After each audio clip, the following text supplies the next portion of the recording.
આરામ સાહેબ બજાણાની બજારમાં વાણી કરતો હતો. સુરતા કોઈ સુગડ સમેટે, સાહેબ ઘટમાં ભેટે, તીર્થ વ્રત બહુ કરે, ઈ જાય બદરીને બેટે, પડ્યું અહીંયા ગોતે નહીં, ગોતે શેટે શેટે, આદલ તો અંતરમાં રહેશે, રામ ભજન કરો તો ભેટે. આ એક શબ્દ બાપુ જબુમાં એના ઘરે હુતા છે ને કાળજું ફાડી નાખ્યું કે આ મને જ કે છે. એમ તમને ને મને બધાને આ ભજન છે ને, જ્યાં જ્યાં ભજન બન્યા છે ને અહીંયા વાતું પડી છે, એમ નામ ભજન બને નહીં.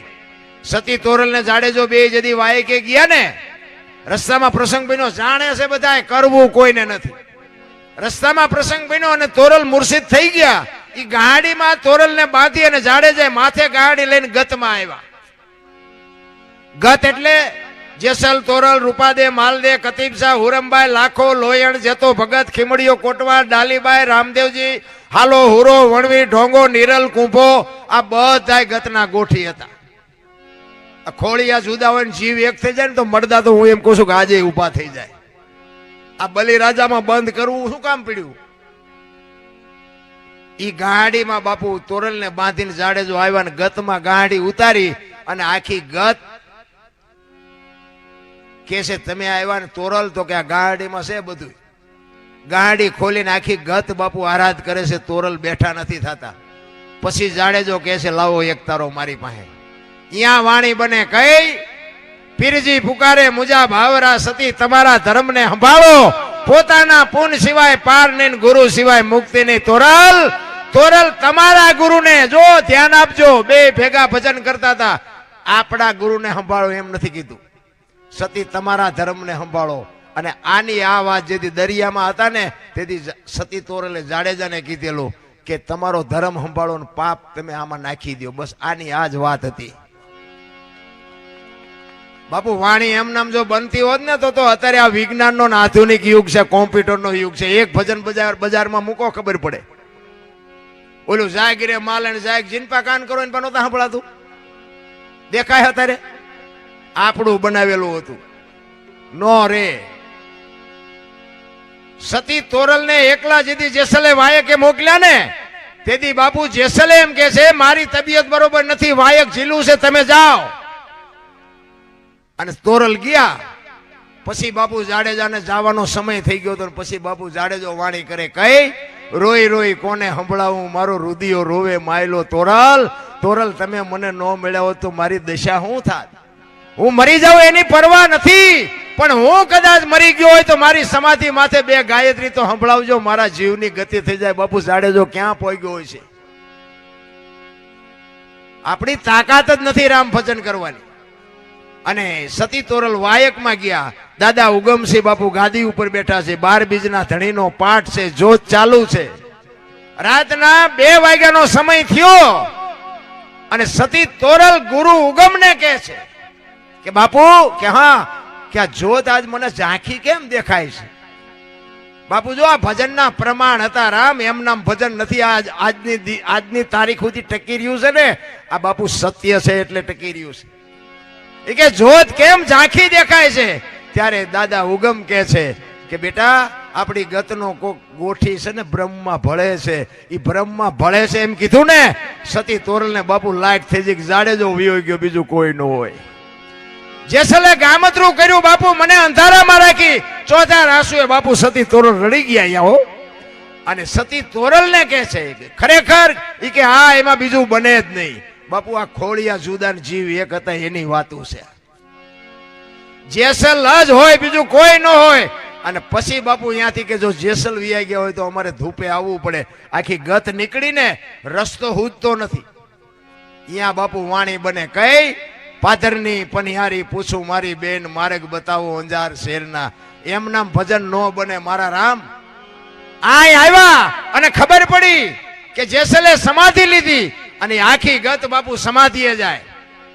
અને અહીંયા સતી તોરલ બાપુ વાણી કરે કઈ, તાલ ને તંબુરો સતીના હાથમાં, સતી કરે અલખનો હારા. જાડેજા, જાડેજા મેવાડમાં તમે શું બોલ્યા હતા? વચન ચૂક્યા 84 માં જાશો, તમે કીધું છે કે મળ્યા સિવાય નો જાઈશ નહીં. અને આ દુનિયા મને કાળી કહે છે. આમ ધરતી ફાડીને બાપુ જાડેજાએ 12 હાથ કાઢીને કીધું હું તમારી ભેળો છું. બાપુ એને પ્રમાણ કહેવાય. એને અહીંયા એમ ભજન બને, એમ નામ ભજન ન બને. એટલે જ સવારે અમે કીધું કે ભજનના ભરોસે રેજે અંતે ઈનર ઓપશે અમર બીજક જેને હાથ લાગ્યું એને કાળ કેમ લો. ભજન બાપુ કંઈક કહેતું હોય છે નારાયણ, પણ હવે આપણે કાંઈ લેવું જ નથી પછી વાત જ ક્યાં રહી ને કે લેવા જેવું છે મને એટલી ખબર પડે. અને આ ભજન છે ને ભજન ચારે બાજુથી વંટોળિયા ચડે ને પછી હુજે ત્યાં સુધી હુજે એવું નથી. આપણને નડવા માંડે ને એટલે સમજી લેવાનું ઠાકર ત્રાજવી આવ્યો હોય તો જ આપણને નડે.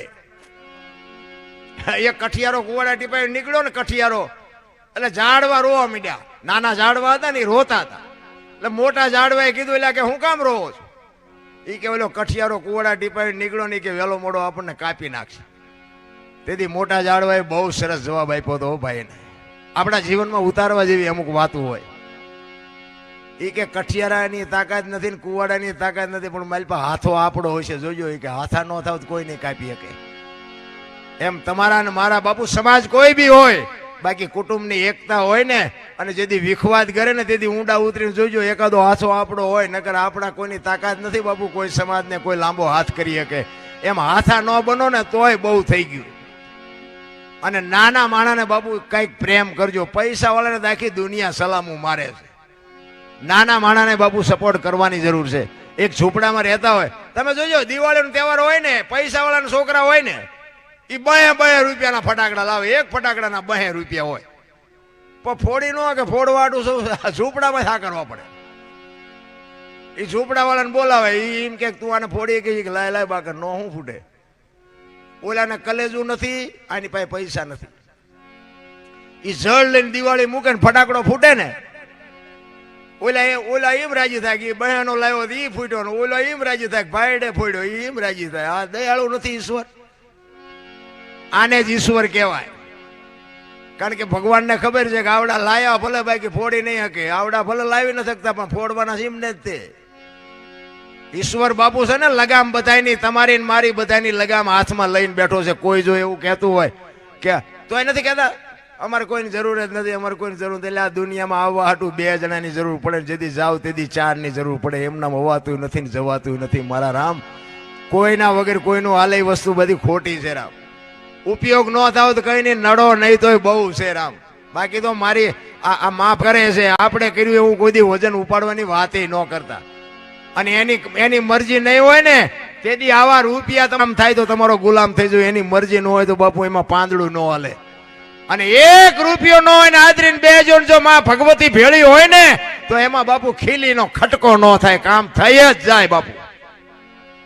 પણ તમારો એવો નિખાલસ ભાવ હોવો જોઈએ કે અમારે કંઈક અમારી માં વાહે કંઈક કરવું છે. આવો જયારે ભાવ જાગે ને ત્યારે માં ભેળી જ હોય. અને માં છે ને, માં તો બાપુ માં છે.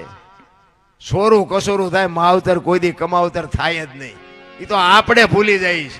બાકી માં ખબર છે મારે ભૂખ્યો હોય તો સૂંટકો ભરે, પણ એ તમને મારી ન નાખે. ખોટી વાત છે.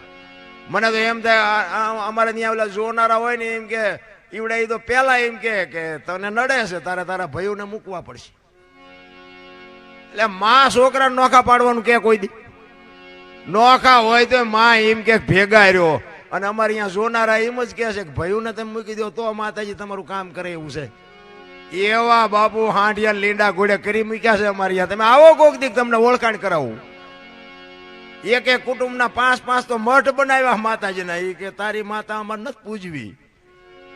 એટલે હવે આ માતાજીઓના ભાગ પાડે એ બીજું શું ન કરે? એમ નથી રામ. તમારે મારે મરી જવાનું છે. કંઈક દુનિયામાં જીવનમાં કંઈક ઉપયોગી ન થાય તો કઈ નહીં, નડીએ નહીં તો એ બહુ થઈ ગયું. બાકી નાના માણાનો સપોર્ટ. એનો એક દાખલો તમને આપું. એક આપણો 1 થી 9 સુધીનો જે આંખ છે ને એમાં નવડો હતો ને, નવડો એને આઠડાને ધક્કો માર્યો. એટલે ઓલો આઠડો કે પેલા હું કામ ધક્કા મારસ? કે હું તારા કરતા મોટો છું. કે મોટો છું બરોબર છે, પણ કે ધક્કા હું કામ મારે? તો કે તું હાથડાને માર. એને હાથડાને ધક્કો માર્યો. હાથડા એ જ કીધું એ કે પણ મને એટલે હું કામ ધક્કા મારો? કે તું સગડાને માર. એમ કરતા કરતા એકડા સુધી પહોંચ્યું. એટલે બગડા એકડાને ધક્કો માર્યો ને ઓલો એકડો કે હું કામ પણ ધક્કા મારો? કે હું મોટો છું. કે તું મોટો છું બરોબર, પણ મેં તારો કઈ ગુનો કર્યો? તો કે ઓલા તું મીંડું આવે ને, મીંડું જીરાને ધક્કો માર. એકડાને કહે છે બગડો. પણ એકડાએ બાપુ વિચાર કર્યો એ કે આને ધક્કો ન મરાય, આને પડખે લઈ લેવાય. એકડો બાપુ જીરાને પડખે લઈ લે ને એટલે દ થઈ જાય, બધા કરતા મોટો થઈ જાય. નાનો છે ને એને બાપુ નજીક લઈ જાઓ, દુનિયામાં તમને મારો નાથ મોટા કરી દે. જીવવાની મજા તો ઈ છે.